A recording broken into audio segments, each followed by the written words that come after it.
Hello, welcome to Virginia Time Travel, your portal to Commonwealth's past, present, and future.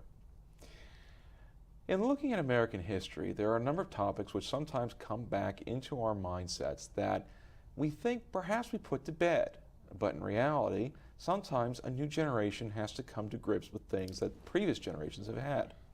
One such topic, which has come up on more than one occasion, has been that of the issue of American slavery. It is said that a picture can go ahead and say 1,000 words, and when we think about American slavery, there are certain images which immediately come to mind. Yet, in looking at these pictures, there does seem to be at least one or potentially two words that don't seem to exist, and that is a name. Well, joining me today is James Thompson, who once again comes back and he's bringing to light an interesting topic about this issue of names and pictures. And James, I'm glad to have you back. Thank you. And we're talking today about Billy Lee. No relation to Sarah Lee, obviously, but individual whose mark in history is rather unique. So why don't you introduce us to Billy Lee? Who is Billy Lee? Billy Lee has been described as the most famous slave of the Revolutionary era, and he is known to be George Washington's body servant from the time that Washington acquired him at Cabin Point in October of 1767 until Washington's death in February of 1799. And so for those 32 years, they were companions in a close or further relationship. Now, when you say he was a body servant, that means that he would basically be a valet, the right-hand man. Exactly what would that role entail? Well, actually, in my book, which is just coming out, I've traced the relationship through 5 eras. In the first period of time, which I call the Squire period, Billy Lee was Washington's huntsman, and he was famous as a horseman and a manager of Washington's kennels and hounds and directing the hunt. Washington developed an affection for him, I say, during that period, and then when Washington was appointed commander-in-chief, he took Billy with him to war, and he made Billy then his body servant, in which capacity Billy basically laid out his clothes, combed his hair, and did other anonymous things around the household. And he also went out into the field with Washington and attended his horse when Washington dismounted. So in that sense, during the Revolution, which is the most famous period of the relationship, Billy is understood to have been with Washington all the time, but he was mostly standing in wait in Washington's, in the shadows of Washington. Now, considering that he's standing in the shadows, I mean, there's a lot of portraits of George Washington that have come up, and in fact, you brought a few images with you today for us to examine. So perhaps we should start with the most famous and iconic one. Right. That's the portrait from Charles Wilson Peale. And you know, we see Washington, one hand on the cannon, the other arm kind of like a little bent and hand on the hip. And so, you know, we see this iconic image of Washington, and it's one that automatically, you know, kind of symbolizes the man at war. And so, what do you find that's unique about this particular portrait? Well, this is a very famous picture, of course, and the original is in the Philadelphia Museum of Fine Arts, and it's a wonderful picture to go and see. It's about 7 feet tall, and it's prominently displayed, and it shows not only Washington, but his attendant. And Peale's a very interesting person, and he's unique because he knew Washington and Billy Lee better than any other man that painted them both. And this painting was painted in 1779, drawn from life, when Washington and his mulatto man, Billy Lee, were in Philadelphia. It was after the Battle of Trenton. The picture is a depiction of Washington, the victor of Princeton, and it shows the battle flags in Nassau Hall. But when you look at the background and you look at the portrait of his groom, you see it actually is a portrait. It's not just a prop. It's somebody with an expression. And I think it's Billy Lee. The preponderance of evidence suggests that this was a portrait that Peale painted of the attendant who he had seen at the Battle of Princeton. People don't generally know that Peale was in the Pennsylvania militia and marched with General Cadwalader to Princeton and was in the second line and fired a shot at the British in anger after Washington had charged through the wavering line and commanded them to fire at Mahood's British regulars. And so he was there, and he would have seen Billy Lee along the way, and after the battle, he would have seen Billy frequently at Valley Forge when the Army went into winter quarters in Valley Forge. And so when the Pennsylvania Council of whatever they were commissioned Peale to paint the portrait, Peale, who only painted from life, everyone in his picture is a model, rather than go out and find someone to model, when Billy Lee was there with George Washington, and he knew Billy Lee, and they were all at the battle together, it seems likely that he would have had Billy just stand in the portrait. And to me, the convincing deciding issue is that when you look closely, you see that Billy Lee is wearing the cocked hat that he is referred to as having all of his life. So it's quite convincing. And I would just point out that while the preponderance of evidence suggests that this is Billy Lee, it seems implausible because we're expecting to see a black man who is the most famous slave of the Revolutionary War period. And looking at your second picture, where it's a very close-knit image, I'm looking at it myself, and that's kind of one of the first things you think of. But then you mentioned something unique, and that was, I guess, Billy Lee's nickname, which would have been the Mulatto Man. Well, Washington, there's not really anything concrete known about Billy Lee, except for that when Washington acquired him on the 15th of October, 1767, he referred to him in a note that he and his brother wrote to his cousin, Mary Smith Ball Lee, that they were acquiring Mulatto Will and Ditto Frank. And so all we know about him for sure is that he was a mulatto, which means, of course, that he was the product of a mixed race parents. And so, when we think of that image, I mean, perhaps Peale then is telling us a little bit more about even possibly some of the slave population of Mount Vernon. Well, I do talk in some detail at the end of the book about the complicated societies, the plantation societies, and they were, of course, everybody is probably familiar with Sally Hemings and the Hemings family, but Washington's family household at Mount Vernon was no less complicated. And Billy was just an example. There's another instance which is very well known. Oney Judge and Anne Dandridge was a mulatto and turns out to be virtually white. And then there was Martha Washington's grandson, who was the child of Anne Dandridge and her granddaughter. It's very complicated. These are very complicated households, and it's not clear, who was who and who was a slave and how he got to be a slave. And we don't really know that much. We're not told that much these days, but when you look in detail, you begin to realize how complicated and muddled the households were. I mean, it's interesting just to think that, because you always look at certain images, like you say, that's how it's portrayed, and then when you look at the details, it's not always how it matched up to be. And so I just want to kind of, as on that same note, it doesn't quite match up. You have a third image that shows Washington, and this third image is unique because it clearly does show Washington standing front and center, but then just off behind him to his left, you do see that of a slave. Yes, well, this picture, it was painted by John Trumbull in 1780, so it was just a year after Peale painted his painting. And it's commonly observed that the attendant is Billy Lee. But the facts don't verify that. It's a very complicated story, and I talk about it in some detail in my book.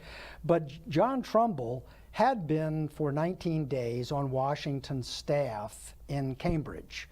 And he resigned his post and then went on to various things, ending up in England, where he was studying with Benjamin West in 1780. And he was impoverished by the defeats the American forces had suffered in 1779 and 1780. And he was looking for I think, a financial solution to his straits. And there was another artist there, Thomas, I'm not sure whether it was Sully or it was one of his colleagues from Cambridge, was painting at the same time with Benjamin West. And he was telling him that if you want to solve your financial problems, paint a portrait of Washington, because no one here knows what he looks like. So he painted this portrait of Washington, and if you look, it's not a very good rendering of George Washington, because he hadn't seen Washington in 5 years. What he had seen was a rendering by a French engraver from a painting that was done by La Payonne, the peacock, which had been copied from a Peale painting that Lafayette had taken to France in 1779. And in that painting, or in the engraving that we see of it, there's a turbaned slave attendant holding a horse. And that's, I think, where this character comes from. Peale was, Trumbull at that moment was under indictment and was subject to be hung as a spy. And so he paints the picture, and Washington's standing on a bluff, and in the background is West Point. And at this time, it was just after Benedict Arnold had been captured, and it was just after John Andre had been hung, and the British and the American expatriates were anxious to hang Trumbull in retaliation. So he painted this picture, and then in the background he has to fill it in with some prop that properly embellishes his heroic character. And there's the portrait, and it's a turbaned black man who's holding the horse, and it's a caricature and a prop, in my opinion. And you brought a zoomed in image of that particular person, and when you kind of look at it and then you compare it to the previous zoomed in image you had, which shows, there's striking differences in the two figures as a whole when you consider it. So, I guess my question right now is, as you said, Peale goes based off the real person, and Trumbull is using a virtual prop. Now, with the prop image, just for lack of a better term, is this something where it's kind of the 18th century equivalency of, well, this is what a slave's supposed to look like, or would this have been based around a real person? Well, I think that in all likelihood, the French artist copied a figure that he'd seen in a portrait of the Duke d'Orleans by Joshua Reynolds. And that was painted about the same time. And Trumbull is trying to create an atmosphere. He's creating a commercial portrait, and he's trying to embellish it with all of the right kinds of props that enhance the fascination of the mysterious American rebel. And this picture is so consistent with what the Duke d'Orleans did that it seems like, down to the headgear. No one in the American army was wearing a turban.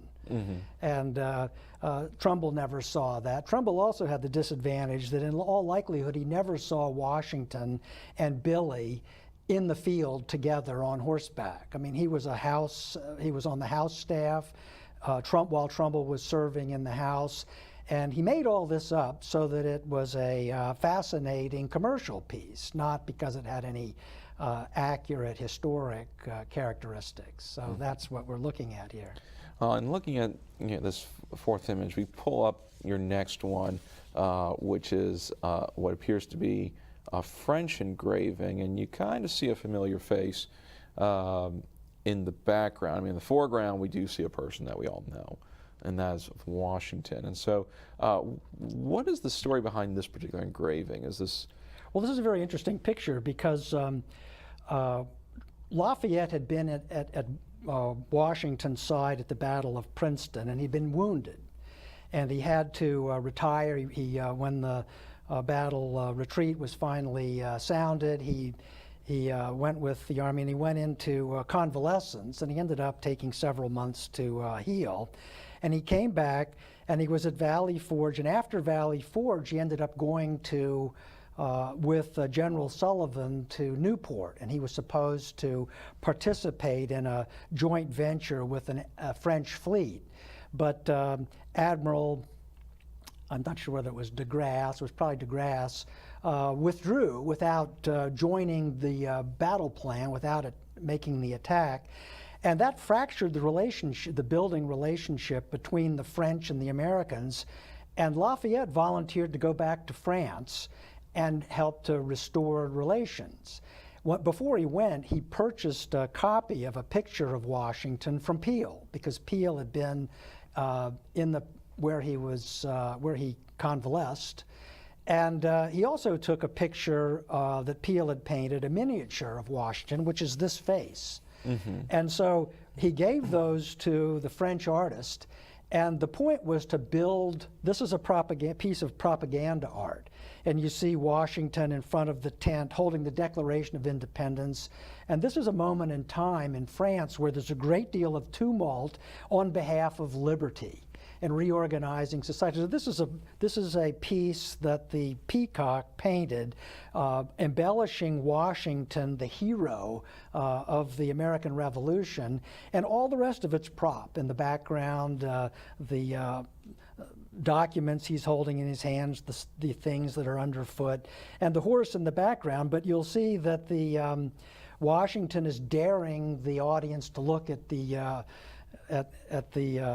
Declaration of Independence, and the groom in the background is staring at the audience, letting them know that we're ready to take the field. And so it's a very carefully constructed piece of propaganda, and some of that was borrowed by Trumbull in his own little financial. And you can't help but notice it has kind of like a certain Arabian Night feel to it, based off like the tent, even the tree kind of makes you think it's almost like a palm. Yeah, it's a terrific, let's pack up and attack. That's the kind of the mentality of the picture.